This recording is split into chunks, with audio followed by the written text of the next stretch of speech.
to thank Dennis for the sterling work they've done as a branch secretary on behalf of their fellow members, who really are, without the protection of a trade union like Equity, on their own. Equity launches the Entertainers Escrow Bond. Nigel Cecil, calling things out.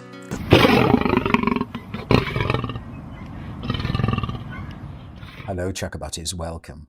Thank you for joining me, moi, Nigel Cecil, and a big thanks from me to my good friend Hilary for helping moi present these videos. But of course, the most thanks have to go to you, our fair-minded and equitable friends who get in touch, bringing to our attention via this email address your comments, views, observations and questions, and then we may endeavour to present them equally and fairly on your behalf in order to stimulate some discussion, not least because some of you in showbiz are a little bit fearful of cancel culture.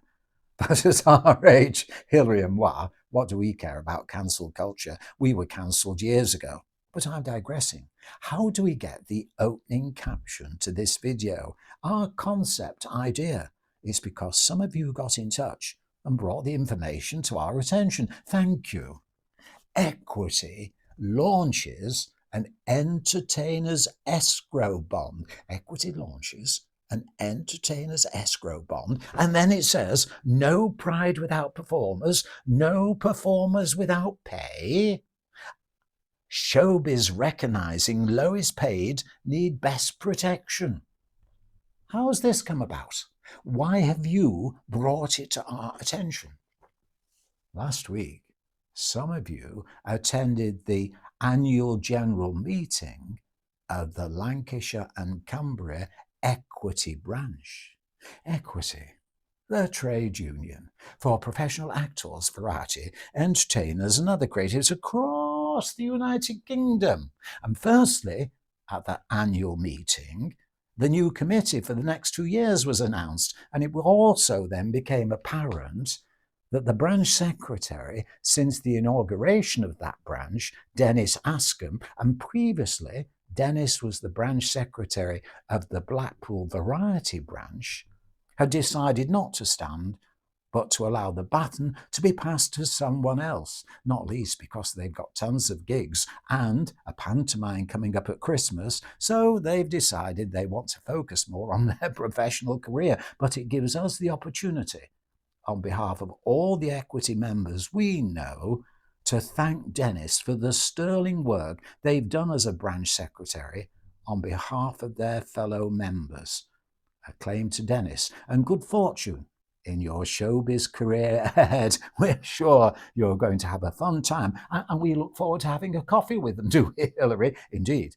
That's a date, please. But to the meeting. Having announced who the committee were, discussion, well, it moved on to other things. And Manchester Pride was mentioned, because those attending of the meeting, quite a number of them, had been brought up in Manchester. They remember the first days of Manchester Pride. What was the village festival, the gay festival, the Rembrandt Hotel, the centre of the village on the side of the canal. And when the impact, the terrible impact of HIV/AIDS hit the community, they came together and said, we want to be a community to help everyone. And they started Village Festival, a small gathering of local entertainers and those who went to the clubs who were part of that vibrant community. There were egg and spoon races, would you believe? It was just like a village.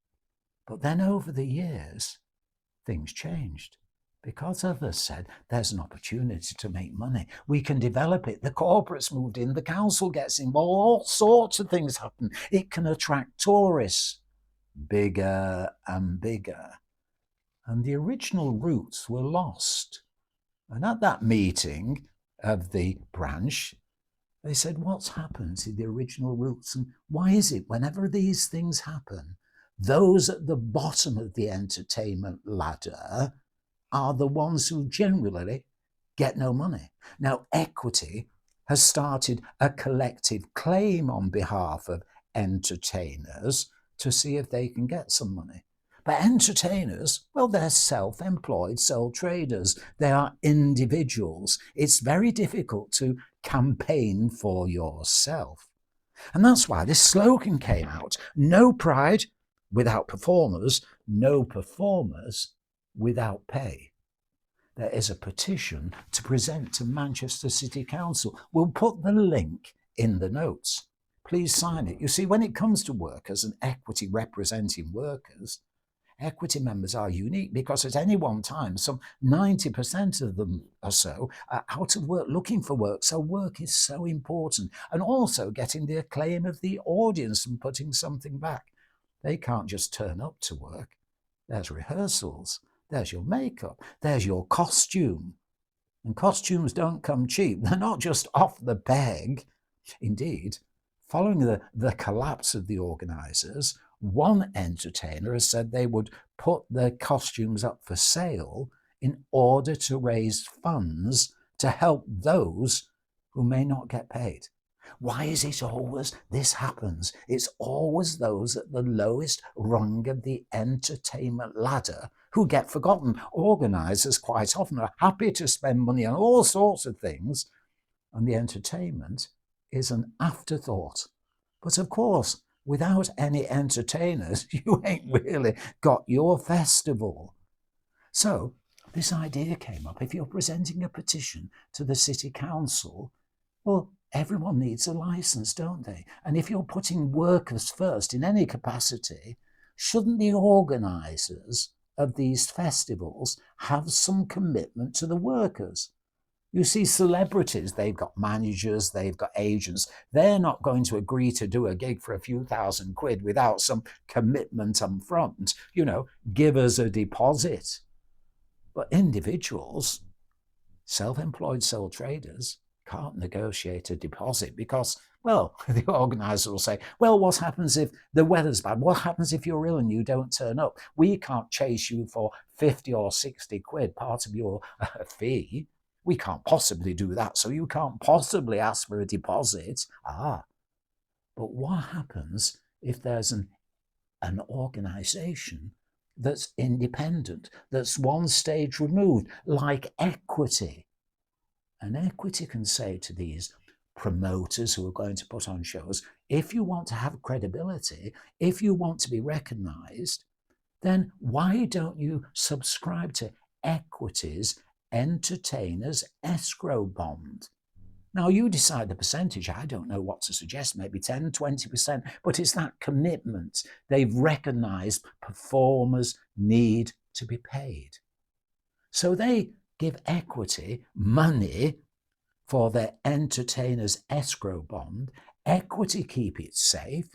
They put it on deposit in the bank. And when the festival's over and the artists are getting paid, well, the organisers have their escrow bond returned in full with interest.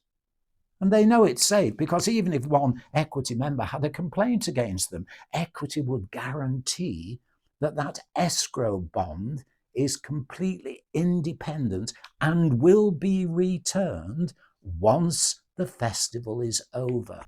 So why can't we hoist up the flagpole this idea of Equity's Entertainers Escrow Bond? And see, would Manchester City Council turn around and say to the organisers next year, well, come on, if you want to book performers, you have to demonstrate to us that you've got an Entertainers Escrow Bond with Equity. So there you go. That's the idea. And it really does sum up the question. When all these events happen, why is it that showbiz doesn't really recognise that the lowest paid need the best protection? So can we float this idea of Equity's launching an Entertainers Escrow Bond? Because it's no good waiting until, well, someone goes into liquidation again. Let's have a policy now, an idea that we can develop to protect all workers, and especially the lowest paid workers, self-employed sole traders, who really are, without the protection of a trade union like Equity, on their own. Equity launches the Entertainer's Escrow bond. Do let us know what you think. And as always, as this video was about equity, to all artists good work, to all workers good art, and to everyone equity. And as we invariably say, when it comes to showbiz chakabatis, better keep your professional fingers crossed. Please hit the subscribe button and join us again, because together every viewer helps. Thank you.